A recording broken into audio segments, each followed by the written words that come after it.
행정소송 중 취소소송의 대상인 처분 등에 관하여 살펴보도록 하겠습니다.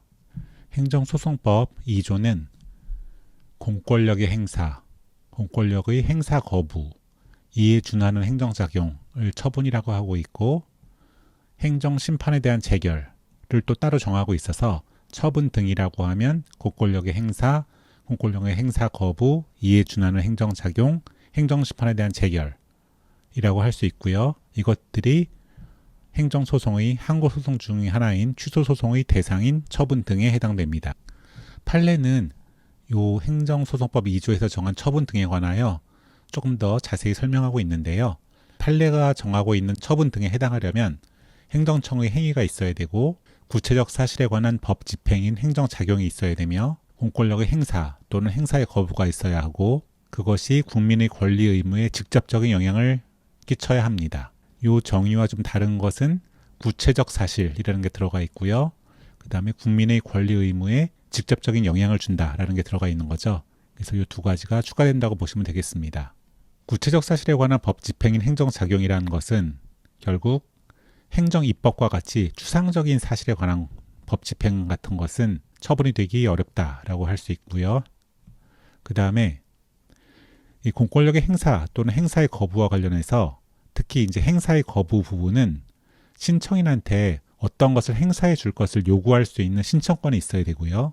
이 신청권은 법에 있던지 아니면 조리상, 법에는 명시되어 있지 않지만 사회 일반의 통념상 당연히 신청권이 있다고 보여지는 그러한 것에 대해서 다 마땅히 행사를 했어야 되는데도 불구하고 그 행사를 거부한 경우에 가 인정되고요.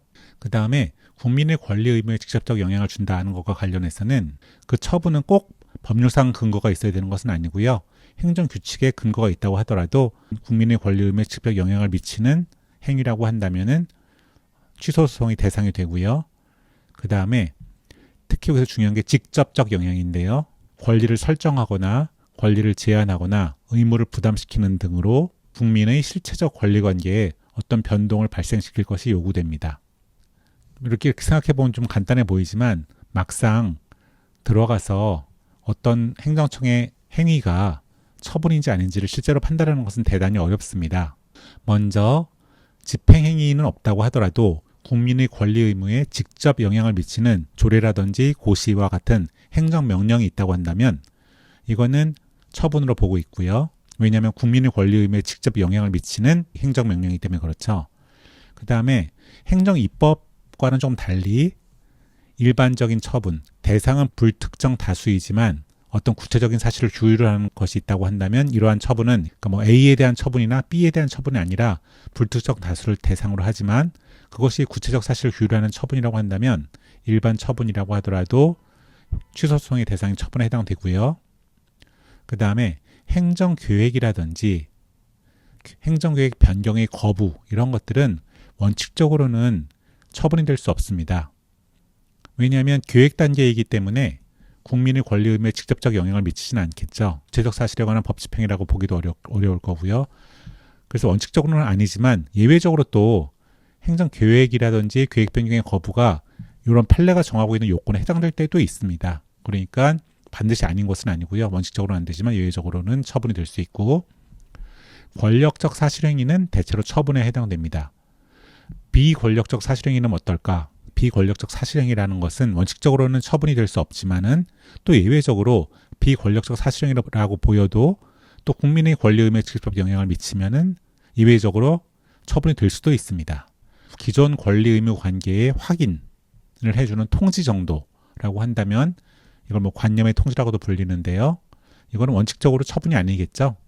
왜냐하면 권리 설정, 제한, 의무의 부담 등 어떤 변동이 발생해야 되는데 기존의 권리 의무 관계를 그냥 확인하거나 통지해주는 이건 뭐 처분이 안 될 텐데요. 그래서 원칙적으로는 처분이 안 되는데요. 경우에 따라서는 어떤 행정청의 통지도 처분이 되는 예외들이 있고요. 그 다음에 행정청의 내부 행위, 그러니까 내부에 영향을 미치는 행위니까 국민의 권리 의무에 직접 영향이 없겠죠, 원칙적으로.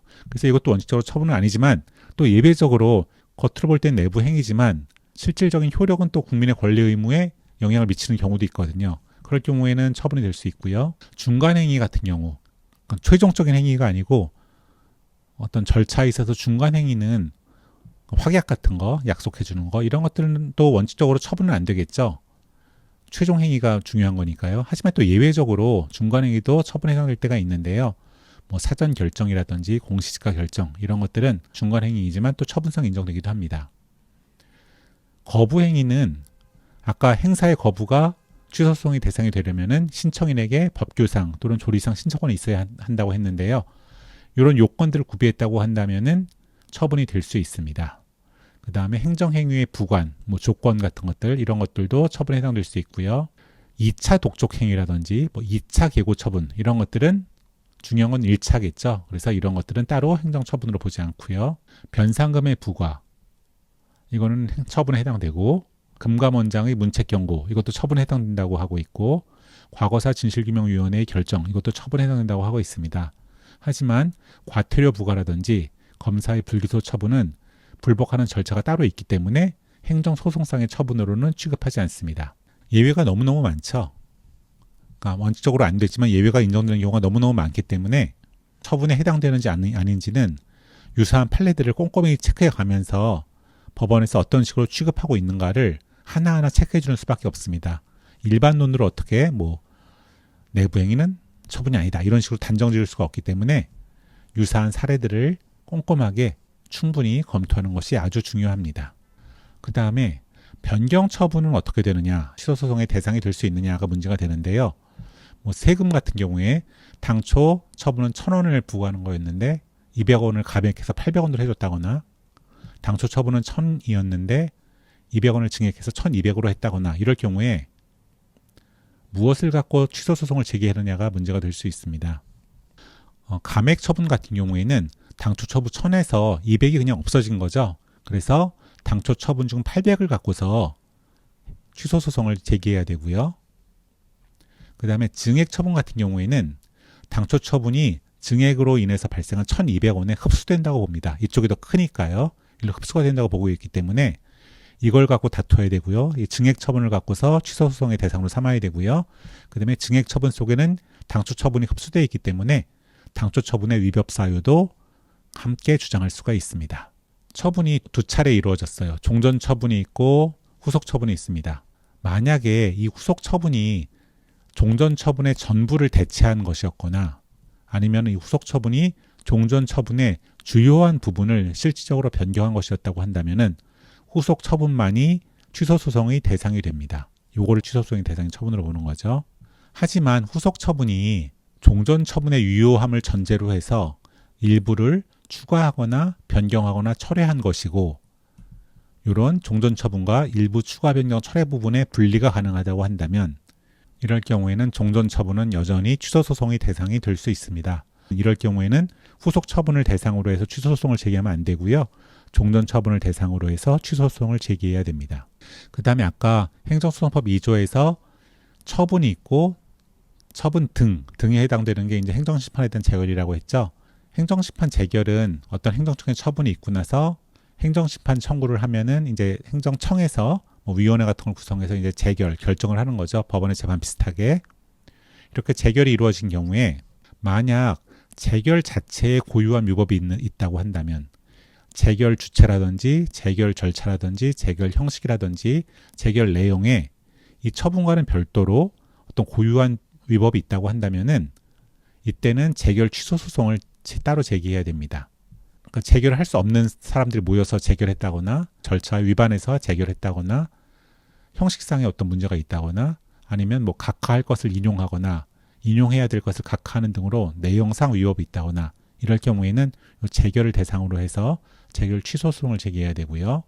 만약에 재결에 고유한 위법이 있는 것이 아니라고 한다면은 행정소송의 대상은 원래의 처분입니다.